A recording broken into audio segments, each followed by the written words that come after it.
ये आपका uniformly charge non conducting solid sphere है।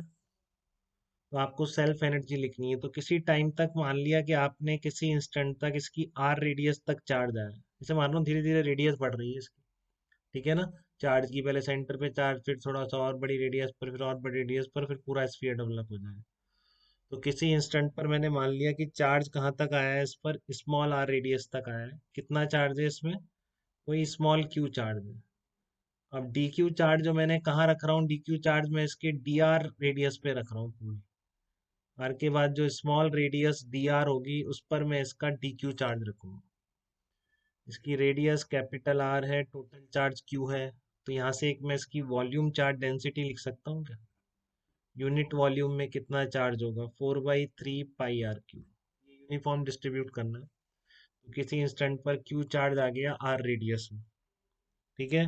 और फिर डी क्यू चार्ज आप उसमें ला रहे हो और डी आर रेडियस की थिकनेस पे रख देते हो, ठीक है। तो उस डी क्यू चार्ज की पोटेंशियल एनर्जी कितनी होगी? डी क्यू चार्ज का जो इंट्रैक्शन होगा क्यू, जो चार्ज पहले से आ चुका है उसके साथ, उसकी वजह से डी क्यू की पोटेंशियल एनर्जी कितनी होगी? D Q into potential at the surface, ऐसे ही लिखेंगे। तो अब बताओ आपका पोटेंशियल एट सरफेस कितना आ जाएगा? पोटेंशियल एट सरफेस कितना आ जाएगा? डी क्यू इंटू कितना होता है, क्यू चार्ज है यूनिफॉर्मली सरफेस पर, पोटेंशियल के क्यू अपॉन स्मॉल आर ही होता है। स्मॉल आर आएगा क्योंकि हमने माना आर रेडियस तक चार्ज डेवलप हुआ है।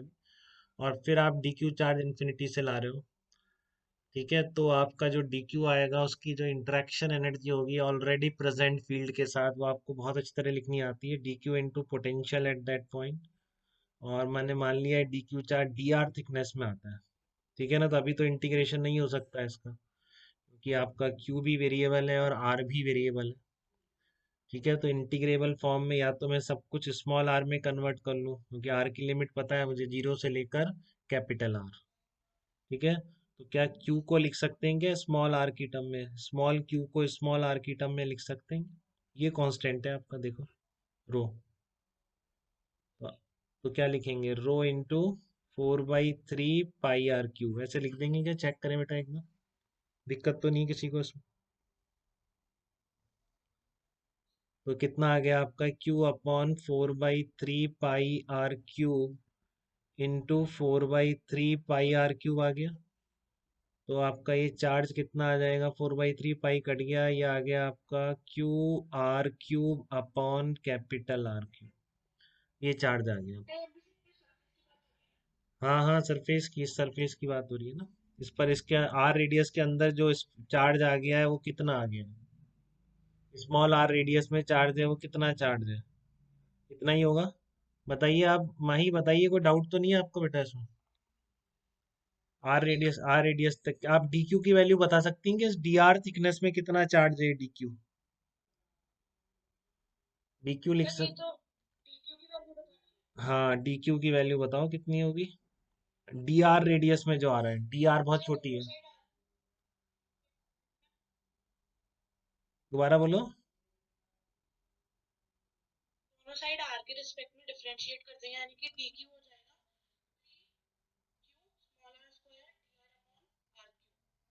हाँ लेकिन आप इसको एक तरीके ऐसे भी कर सकते हैं, लेकिन आप जनरलाइज जो इंटीग्रेशन में यूज करते हैं वो बोलिए ना, इससे आपको याद थोड़ी नहीं रहेगा बाद में कभी।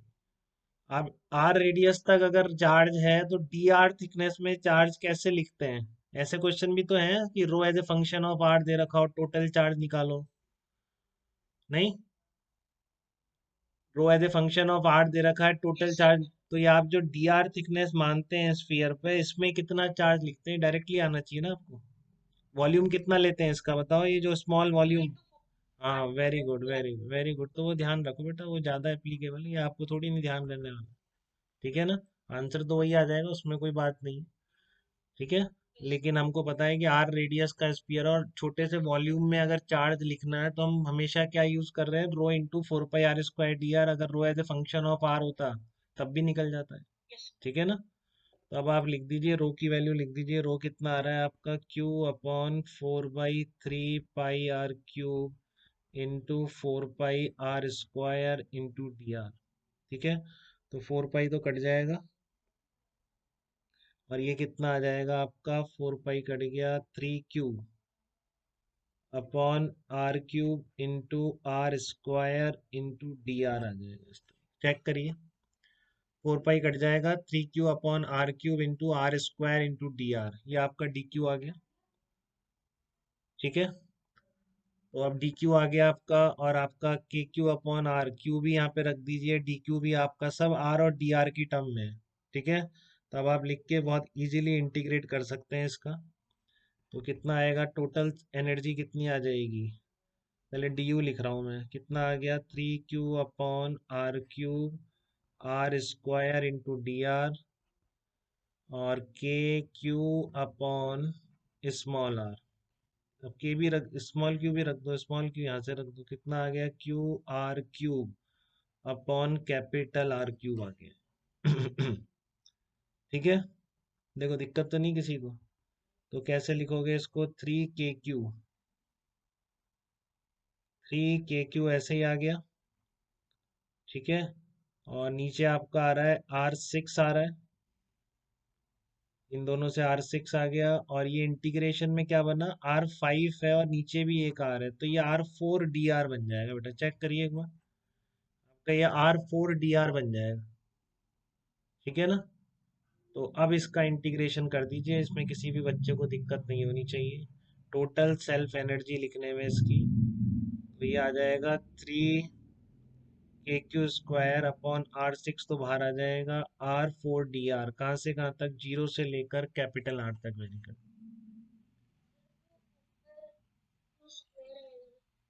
हाँ, ये के क्यू स्क्वायर आ रहा है। ठीक है, तो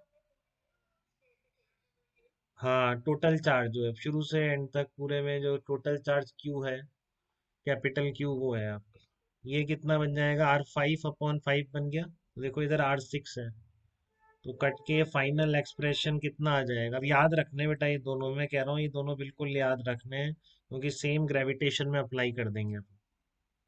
ठीक है ना, तो इसलिए बहुत फायदा होता है इन सबको याद रखने का, क्योंकि ग्रेविटेशन में एज इट इज अप्लाई होते हैं, और वहाँ बहुत पूछता है आजकल, यहाँ तो नहीं पूछता है कि यहाँ तो याद रहता है, वहाँ बच्चों से पूछ लेता है कि एक कैपिटल एम रेडियस का स्फीयर है आपका। ठीक है ना, कैपिटल एम मास का, कैपिटल आर रेडियस का, तो बताइए उसमें सेल्फ एनर्जी कितनी होगी। तो मास में सेल्फ एनर्जी भी आएगी, क्योंकि वही ग्रेविटेशनल फोर्स ऑफ अट्रैक्शन के कारण, तो यही एक्सप्रेशन है सेम, 3/5 GM² अपॉन R। ठीक है ना, एक हॉलो शेल है, कैपिटल एम रेडियस की है, बताओ उसमें सेल्फ एनर्जी कितनी है। तो जो अभी आपने निकाला के क्यू स्क्वायर अपॉन 2R, उसकी जगह क्या हो जाएगा, GM² अपॉन 2R हो जाएगा। ठीक है, तो वहां पे बिल्कुल डायरेक्टली लिंक हो जाता है, तो बिल्कुल ये रिमेंबर है, बिल्कुल नहीं भूलना है, दोनों एक्सप्रेशन लिख लीजिए आप, एक तो 3/5 के क्यू स्क्वायर अपॉन R, और एक कैपिटल के क्यू स्क्वायर अपॉन 2R। ठीक है, तो अब आपको ये अब यूज करना है, अब एनर्जी कंजर्वेशन थोड़ा सा सेल्फ एनर्जी को ध्यान में रख के भी लगाना है। ठीक है ना, जो आपका एनर्जी कंजर्वेशन है वो आप सेल्फ एनर्जी को भी कंसिडरेशन में लेते हुए लगाइए। मान लो स्फीयर की रेडियस कई बार बढ़ा देता है, R से 2R कर देता है। ठीक है, तो फिर पूछता है कितना वर्क डन होगा, तो कहीं आप कंफ्यूज हो जाओ, ये क्या पूछ लिया। अब हम फोर्स निकालें, फिर इंटीग्रेशन FDR करें, ऐसा कुछ नहीं करना। ठीक है ना, एक स्फीयर था, कैपिटल आर रेडियस का, 2R हो गया, टोटल चार्ज उस पर कांस्टेंट रहा है। अब वो जैसे भी हुआ, खींच के करा, जैसे भी करा, कोई मतलब नहीं हमको। तो आप बताइए एक्सटर्नल वर्क डन कितना होगा, या इलेक्ट्रिकल फील्ड का वर्क डन कितना होगा। तो आप बता देंगे या कंफ्यूज हो जाएंगे, बताओ। कंडक्टिंग शेल था और रेडियस का 2R कर दिया, तो आप क्या करेंगे, चेंज इन एनर्जी लिख देंगे, सेल्फ एनर्जी उस बात का ध्यान में रखते हुए कि इलेक्ट्रिकल फील्ड डन क्या होगा, negative of you final minus you initial. ऐसे ही होता है, रेडियस आपने R से 2R कर दी। ठीक है, तो R से 2R करने पर आपका जो सेल्फ एनर्जी चेंज हो गई, इलेक्ट्रोस्टैटिक एनर्जी चेंज हुई है, तो negative of work done by electric field क्या करेंगे, you final minus you initial. और एक्सटर्नल का वर्क डन कितना आ जाएगा, नेगेटिव ऑफ इलेक्ट्रिकल फील्ड का वर्क डन। तो कोई सा भी पूछ ले इस तरह की सिचुएशन में। ठीक है, तो आपकी एनर्जी की कंसेप्ट केवल इंट्रैक्शन एनर्जी या फिर पॉइंट चार्जेस की इंट्रैक्शन तक लिमिट नहीं रही है, ऐसी चार्ज बॉडीज के पास भी इलेक्ट्रोस्टैटिक पोटेंशियल एनर्जी स्टोर रहती है। ठीक है, तो उनका भी आप एनर्जी इक्वेशन में ध्यान रखेंगे। ठीक है, अब ये डेरिवेशन है, देखो आप एक